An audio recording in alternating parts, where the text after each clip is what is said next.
Infrastructure is needed. You know, everybody wants to talk about icebreakers, and that's important, and we do need to have icebreakers. But shipbuilding, ship repair have to be developed. When I look at other capabilities around the state, education, what are the technological advances we need to make to prepare our people to work in this environment? You heard Meade Treadwell talk about before that there's 50,000 people in the state that work in the aviation industry, and they work in the aviation industry simply because of the geographic position of Alaska and the fact that cargo moves through here because it's the easiest way to get around the world. Well, that same thing's about to happen for shipping. So are we going to have 50,000 people involved in global maritime trade and commerce in the state? Or are we going to have 100,000 people involved in that? I think that is a great opportunity to develop the state. It's a great opportunity for jobs and economic growth for the state of Alaska. How will the University of Alaska system handle this? How are we going to train people to do this? What are the maritime training opportunities for folks to engage in this? What are the things like ice pilots we can do? What are the really cool things we can do with UAVs, underwater and in the air, that we could lead the nation and the world on to oversee this growth and change in the Arctic? Is there smarter ways to do this? When I look around the world and I look at other maritime hubs, whether that's the St. Lawrence Seaway, the ports of Juan de Fuca, whether it's the Straits of Malacca, the Panama Canal, and I think about what the Bering Strait could look like vis-a-vis what those places look like today. And I think about robust oil and gas and offshore exploration. So I think about Port Fourchon. I think about what California looks like when they had their offshore exploration at full production. I look at Brazil, and I was recently down in Brazil, and I look at the impacts that offshore exploration is having there on the beach. And I think about, so now we have a Straits of Juan de Fuca-like change in the maritime trade route on top of a Port Fourchon-like requirement for offshore oil and gas exploration. And oh, by the way, all this is going to travel through the richest fishing grounds on the planet and the only sustainable fishing place on the planet. I mean, right now my hair I don't have any hair, but it would be standing up on the back of my neck when I think about, wow, so we could have thousands of ships traveling through the Bering Straits, through the Bering Sea. We could have them going by a robust oil and gas exploration effort offshore, whether that's on the Russian side of the Chukchi or our side. And everybody should be saying, if we do nothing, that's going to happen anyway. So it's important for us to get engaged. It's important for everybody in this room to understand what you are going to do as an individual to help shape this future and help us do it in a responsible way. So if nothing else, I hope you walk away from this morning going like, okay, so I got to be a little bit nervous. Change is coming. It's happening now faster than we ever thought. And we heard President Grimson talk about, you know, a few years ago, this was like one of those things you talked about that, yeah, someday something's going to happen. Someday is now. And when we talk about infrastructure, we're day late to infrastructure. What do I mean by that? Building a new icebreakers, depending on how you do it, is a 7, 8, 9, 10-year operation. Building a new port. You know, we talk about Nome a lot, and Nome is going to be a port. It's going to be important. It's also right now planned to be dredged to 28 feet. That's stupid. We ought to be dredging that to 35 feet, 36 feet, so at least our icebreakers that we're hopefully going to build in the future can pull into Nome. We need to be making the right decisions now. We ought to be making those infrastructure investments now, and we have to do it in a way that we understand that the future is uncertain. But we have to make investments today to try to hit that target in the future that's going to be 5 years from now or 20 years from now. But if we wait 5 years from now or 20 years from now, we will be in very dire straits in being prepared for the Arctic. We will find ourselves with an event happening in the Arctic, mass rescue, a spill of some sort, shipwreck or whatever, and we're going like, how did this happen? How are we not prepared for it? Getting prepared starts today, because these things take a long time to put together. So if nothing else, hopefully you walk away, as I said, with a sense of urgency around what's going on. Please listen to our speakers carefully. Please challenge them on their assertions. Challenge them with your questions going forward. We're looking forward to an interactive morning here. So we're going to get these guys are going to get the hook from our police our clock police over here. But at the end of that, I do want to leave time for a few questions and have people get some interaction out of this. So again, thank you very much for your time. Alice, I can't thank you enough for putting the effort behind this and bringing this forward. Everybody here is busy, too busy to do all the things you need to do anyway, but you've decided to be in this room this morning, and that's important to me. So I thank you all for showing up. I thank you all for listening and doing a lot more listening and thinking later on as the day goes on. And I'll end with, hey, God bless America, the Arctic, and this great state of Alaska. Thank you very much.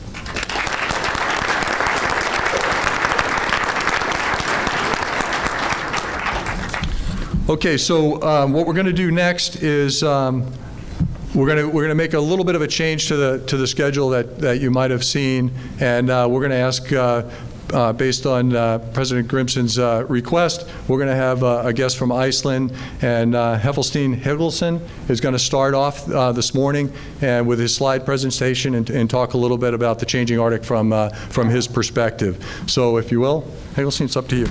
Thank you.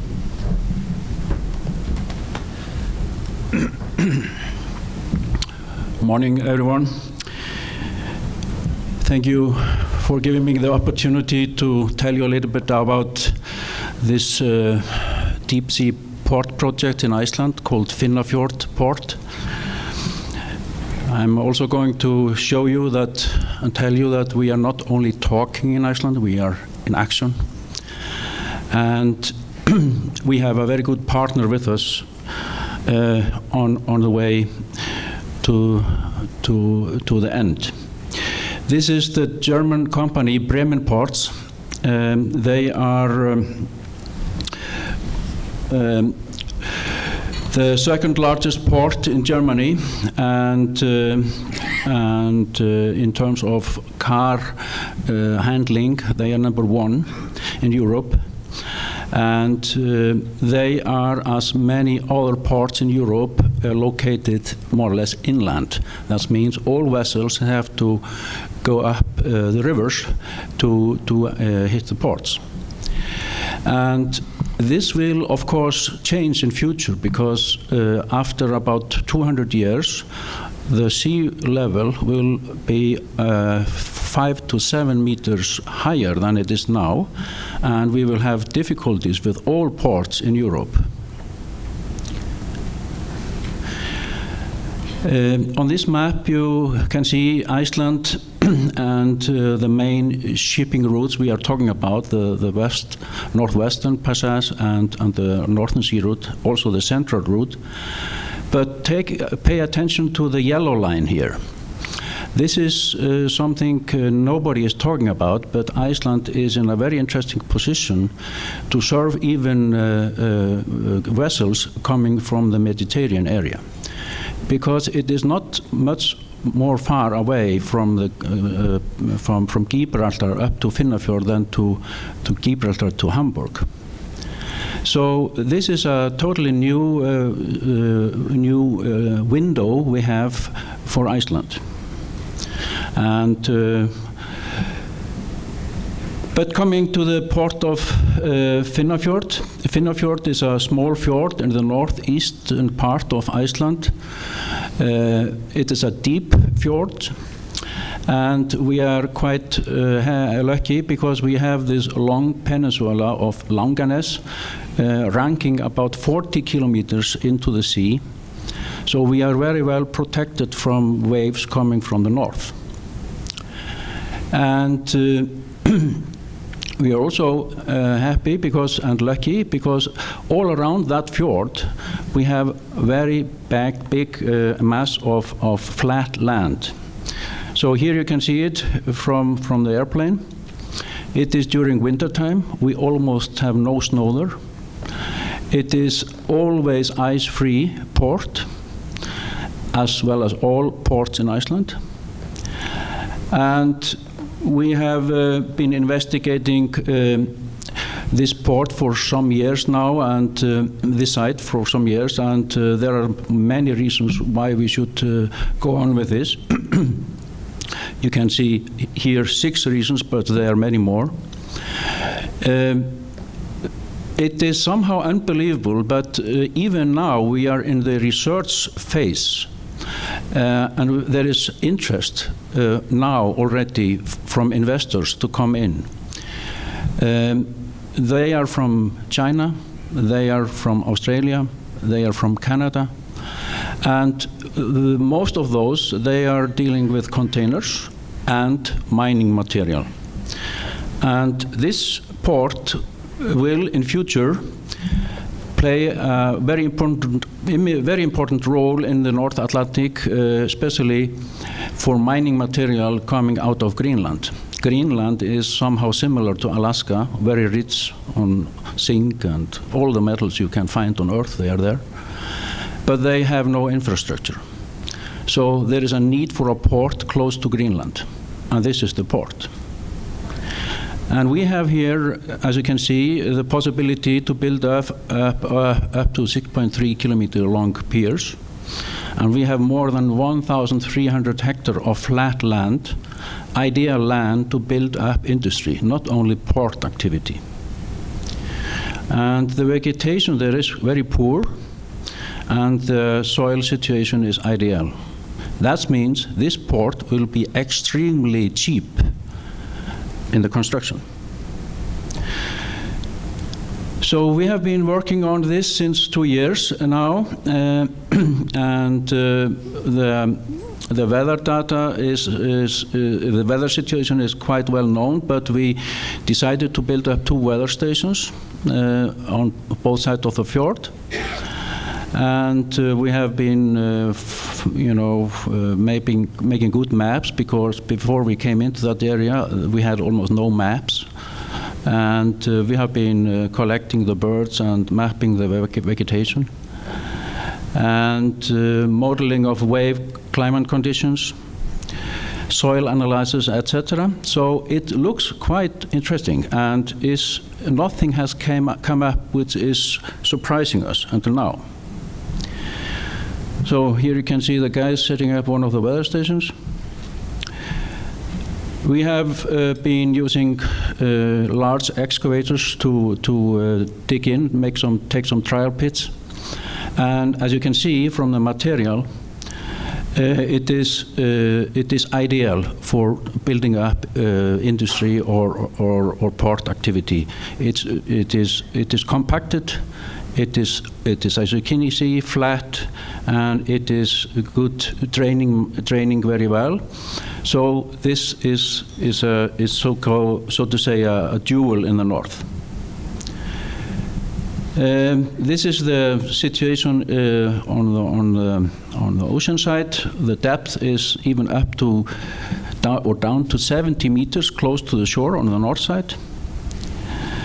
And the wave height situation is quite interesting, because according to our models, under the worst case weather situation, we have extremely low waves there. So a very, very small wave breaker is needed on the south east side, as you can see where the red dot is.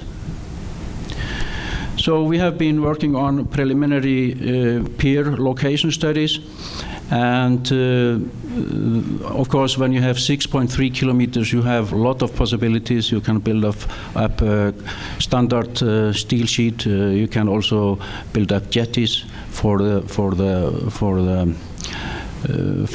mining goods. So everything is possible there, and it should be low in cost.